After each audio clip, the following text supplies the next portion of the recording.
Então a gente começa agora o capítulo 8, que trata energia potencial e conservação de energia. Bom, existem diversos tipos de energia na natureza, tá certo? E uma forma muito comum e útil é essa que a gente vai estudar agora, que é a energia potencial. Geralmente a gente define a energia potencial como a letra U, certo? Então, é muito comum você escrever a letra U como sendo a energia potencial. Tecnicamente, a energia potencial é qualquer energia que pode ser associada a alguma configuração, algum arranjo, tá certo? De um sistema de objetos que exercem forças uns sobre os outros. Então, qualquer arranjo que está envolvendo forças entre seus objetos são definidos, existem por trás deles uma energia potencial. Então, como exemplo, a gente pode pensar no praticante de bungee jump, tá certo? Nesse caso, o sistema de objeto é formado pela terra e pelo atleta. A força entre esses objetos, que está atuando nesse caso, é a força gravitacional. E a configuração do sistema vai variando, né? Conforme o atleta, né, o praticante lá salta do patamar em direção ao solo. Bom, a gente pode descrever o movimento do atleta e o aumento da sua energia cinética, definindo então uma energia potencial gravitacional. Então é essa energia potencial que é responsável por um aumento da energia cinética. No caso, trata-se aí de uma energia associada ao estado de separação entre os dois objetos que vão se atrair mutuamente, né? No caso, a Terra e o atleta, tá certo? Então, quando o atleta começa a esticar a corda elástica no final do salto, o sistema de objeto agora é formado pela corda e pelo atleta. Então, nesse caso agora, a força entre os objetos é uma força elástica, tá certo? E a configuração varia quando a corda estica. Então você vê que tem uma série de arranjos aí por trás, né? Você tem uma corda que não estava esticada e então você tem inicialmente uma energia potencial gravitacional que pode executar algum certo trabalho. À medida que o atleta salta, essa energia potencial vai sendo convertida em energia cinética, ele então começa a aumentar a sua velocidade, e quando ele chega no final, né, da corda, esperamos que antes de atingir o solo, a corda então começa a esticar, e ela começa então a pegar essa energia cinética, né, de volta agora não para uma energia gravitacional, mas para uma energia potencial elástica, né? Então, uma transferência aí de energia gravitacional para uma energia cinética e no final, né, quando ele está chegando próximo ao solo, da energia cinética virando uma energia potencial elástica, tá certo? Então, a gente pode relacionar a diminuição dessa energia cinética do saltador ao aumento do comprimento da corda, tá certo? O que nos leva, então, a definir essa energia potencial elástica. Então, a energia potencial elástica, basicamente, trata da energia associada ao estado de compressão ou de extensão de um objeto elástico, no nosso caso, aí, a corda.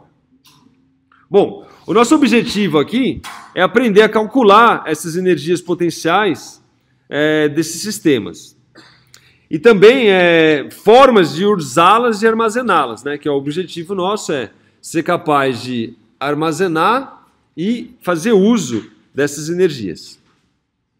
No caso do salto do bungee jump, isso pode ser de fato a diferença entre a emoção ou mesmo a morte do cara, né? Se a gente não fizer isso direito.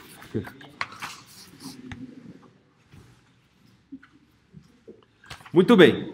Então a gente começa o capítulo 2 falando sobre trabalho e energia potencial. O capítulo 8, desculpa, a seção 2, falando sobre trabalho e energia potencial. Então, 8.2 trabalho e energia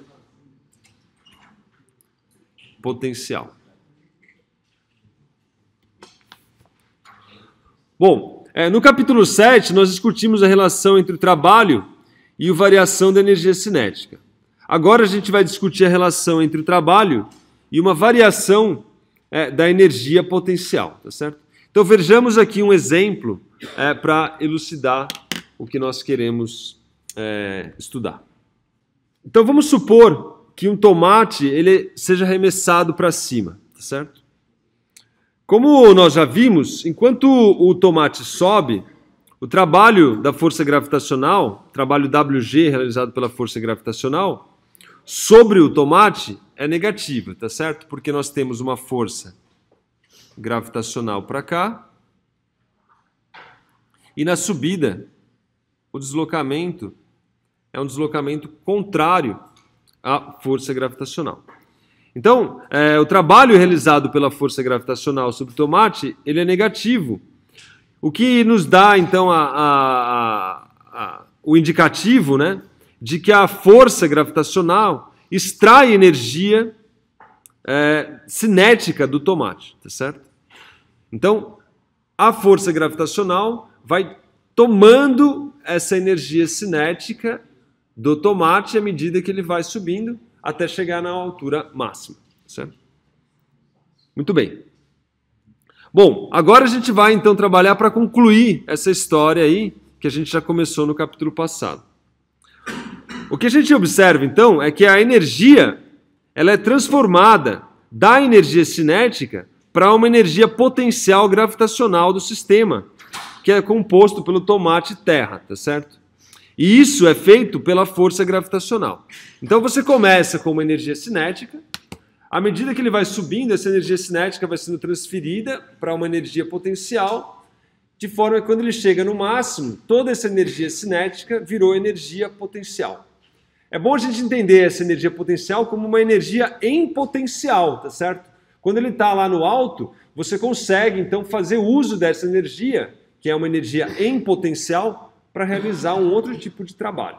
Então você joga, a energia cinética inicial vai sendo transferida para uma forma de energia aí em potencial, que a gente chama de energia potencial.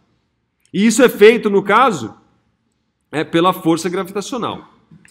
Quando o tomate atinge a altura máxima, ele vai parar, obviamente, né? E aí ele começa a cair de volta, por causa, novamente, da força gravitacional. Então, o que acontece nessa segunda etapa é que na queda a transferência se inverte agora. Então, o trabalho realizado pela força gravitacional é agora positivo, tá certo?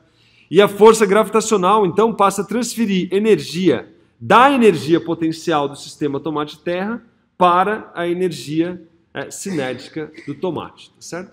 Então, vai de cinética para potencial e depois potencial começa a se tornar de novo energia cinética, dado que agora é um trabalho positivo. O trabalho negativo remove essa energia cinética e transforma em potencial. Um trabalho positivo fornece, então, uma certa energia cinética para o tomate, tá certo? Removendo, então, fazendo diminuir essa energia potencial. É uma balança, tá certo? O negócio vai fluindo aí de uma configuração para outra. Tanto na subida como na descida, a variação da energia potencial ΔU é definida, então, como sendo negativo do trabalho realizado sobre o tomate, tá certo? E pela força gravitacional. Então, o trabalho, ou melhor, a variação da energia potencial é o negativo do trabalho, tá certo? Essa é a minha definição da potencial. Para poder, então, o negócio ser transferido. Lembre-se que a variação da energia cinética é igual ao trabalho. Então, isso tudo junto começa a fazer sentido. Você tinha uma energia cinética, você tem um trabalho negativo que começa a fazer essa energia cinética, então, diminuir. Esse trabalho negativo, então, faz com que a energia cinética diminua e, consequentemente, a potencial aumente. O trabalho positivo faz aumentar a variação, faz aumentar a energia cinética. Note que aqui, ó, Isso aqui é a energia cinética final menos a energia cinética inicial. Então ela tinha aqui no topo uma energia cinética 0, começa a aumentar essa energia cinética, tá certo? O trabalho é um trabalho positivo. A energia potencial, por sua vez, começa a diminuir, enquanto a energia cinética aumenta. Por isso que um é menos o outro. Então, vale frisar que essa definição faz sentido, né, dado que o ΔK é igual a W. E pela transferência de energia cinética em potencial e vice-versa, a gente tem daqui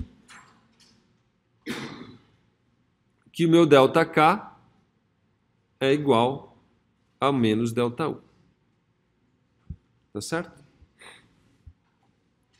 Vale frisar também que essa equação também se aplica a um sistema massa-mola, tá certo? Se a gente empurrar bruscamente a mola, movimentando a mesma para a direita, por exemplo, dada a minha figurinha aqui, ó.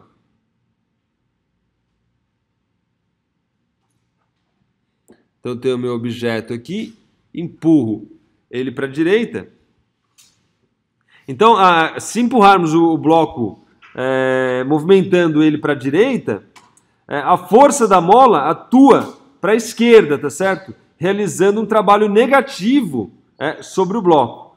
Isso faz com que ocorra uma transferência da energia cinética do bloco para a energia potencial elástica do sistema bloco-mola, tá certo? Então, à medida que você comprime a mola, você tem agora uma energia em potencial que pode ser usada para realizar trabalho, tá certo? Ou seja, é uma energia em potencial que pode ser usada para virar energia cinética. À medida que você solta, então ela empurra o objeto, essa energia potencial é transferida, então, para o objeto em forma de energia cinética, visto que a mola, então, exerce um trabalho positivo agora sobre o objeto.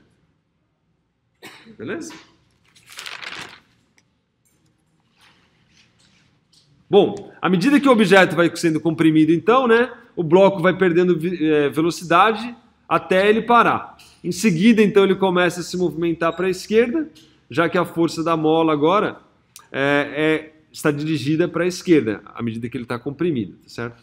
Nesse momento, então, a transferência de energia se inverte, como a gente já disse, e a energia potencial armazenada, então, no sistema bloco-mola é agora transferida para a energia cinética do bloco, como eu já havia dito anteriormente. Bom, agora que a gente apresentou a definição de energia potencial, é importante enfatizar a diferença entre dois tipos de forças, tá certo? Que é a força conservativa e forças dissipativas. Então,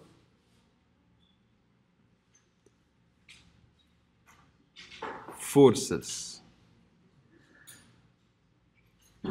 conservativas e forças dissipativas. O que difere uma da outra? O que é isso? Qual a definição de uma força conservativa e uma força dissipativa? Bom, a fim de a gente ilustrar essa diferença entre as forças conservativas e dissipativas, vale notarmos alguns dos elementos, né, barra propriedades aí, das situações que acabamos de discutir, a do sistema tomate-terra, que envolve a força gravitacional, e a do sistema bloco-mola, tá certo? Que envolve a força elástica. Então, vamos enfatizar aí alguns elementos relacionados a isso. Bom, o que a gente observou, né, nesses estudos aí, tanto do bloco e a mola, quanto do tomate e a força gravitacional, é que, o sistema é formado por dois ou mais objetos. No nosso caso, nós tínhamos o tomate e a terra, ou o bloco e a mola. 2. Uma força atua entre um objeto do sistema, que se comporta como partícula, ou o tomate ou o bloco, e o resto do sistema, tá certo? Nós tínhamos dois tipos de força, uma força era a força gravitacional e a outra força era a força elástica. Quando a configuração do sistema varia, a força realiza trabalho, tá certo? Que é um trabalho 1, por exemplo, sobre o objeto. E isso transfere, então, energia cinética K do objeto para alguma outra forma de energia do sistema. Quando a mudança de configuração se inverte, a força inverte o sentido da transferência de energia, realizando um trabalho agora W2 no processo. Então, à medida que você sobe, você tem um trabalho, e quando você desce, você tem outro trabalho. À medida que você comprime a mola, você tem um trabalho, e à medida que você descomprime, você tem um outro trabalho. Nas situações em que a relação W1 é igual a menos W2, tá certo? Ou seja, quando isso é observado, você tem então o que a gente chama de força conservativa.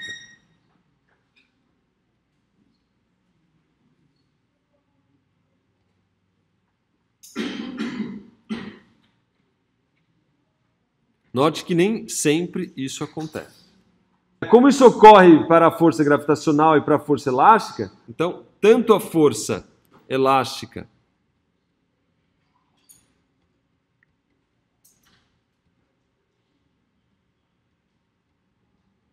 quanto a força gravitacional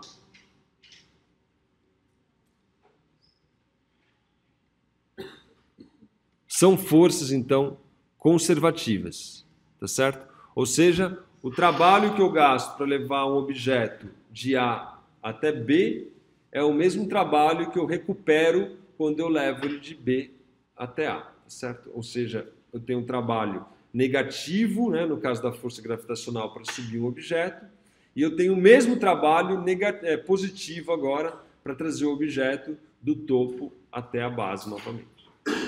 Em relação à força elástica, a mesma coisa. Eu gasto ali, tenho um trabalho negativo para comprimir a mola, tá certo? E eu recupero a mesma quantidade de trabalho quando eu descomprimo a mola. Então, a quantidade de trabalho envolvido na compressão e na extensão da mola é o mesmo trabalho com sinais contrários. Isso faz, então, com que nós definimos, né, essas forças aí como sendo forças conservativas. As forças conservativas são de extrema importância, tá certo? Principalmente para a gente poder manipular e armazenar e etc. Uma força que não é conservativa, ou seja, o contrário dessa força, ela é chamada de força dissipativa. Então, por exemplo, a força de atrito cinética e a força de arrasto, elas são forças dissipativas. Quando um bloco desliza num piso com atrito, a força de atrito cinético exercida pelo bloco realiza um trabalho negativo sobre o mesmo, tá certo? Visto que a força de atrito é contrária ao movimento. E isso faz com que a sua velocidade seja reduzida, tá certo? Então existe ali um trabalho realizado pela força de atrito que faz com que a energia cinética seja diminuída. Nesse caso, a energia cinética do bloco ela é transferida para uma outra forma de energia, que não é uma energia potencial, não é uma energia em potencial. Eu não consigo mais usar essa energia que foi dissipada para poder realizar trabalho, no caso da energia cinética, tá certo? Que no nosso caso aí, da força de atrito, é uma energia térmica, tá certo? Que está associada ao movimento aleatório das moléculas e dos átomos. Então, o experimento, eles mostram que essa transferência de energia, ela não pode ser revertida. Então, a gente não consegue, nesse tipo de situação, onde as forças são dissipativas, pegar essa energia novamente e transformar em energia cinética, como é o caso da força gravitacional e da força elástica, certo? De forma que ela não pode, então, ser mais transferida. Então, a força é não conservativa, tá certo? E, portanto, a energia térmica não é uma energia potencial. Ou seja, não é uma energia em potencial que eu posso fazer uso para poder transformá-la novamente em energia cinética. Basicamente, o potencial, eu escuto muito pouco a gente falar isso, mas é bom a gente entender que são forças que ficam lá armazenadas em potencial, tá certo? Ela está lá em potencial no sentido da palavra potencial, para você poder realizar trabalho. Então, você transfere uma quantidade de energia para algo que você pode usar novamente. Ou seja, ela está armazenada em potencial. Quando eu soltar o pino, a mola vem para cima e realiza trabalho novamente. Certo? Se eu subir essa caneta aqui, eu tenho um trabalho em potencial aqui armazenado. Se eu soltar, eu mato a formiga lá embaixo se eu acertar. Certo? Então, tem um trabalho, uma energia em potencial armazenada aqui, quando eu levanto esse objeto.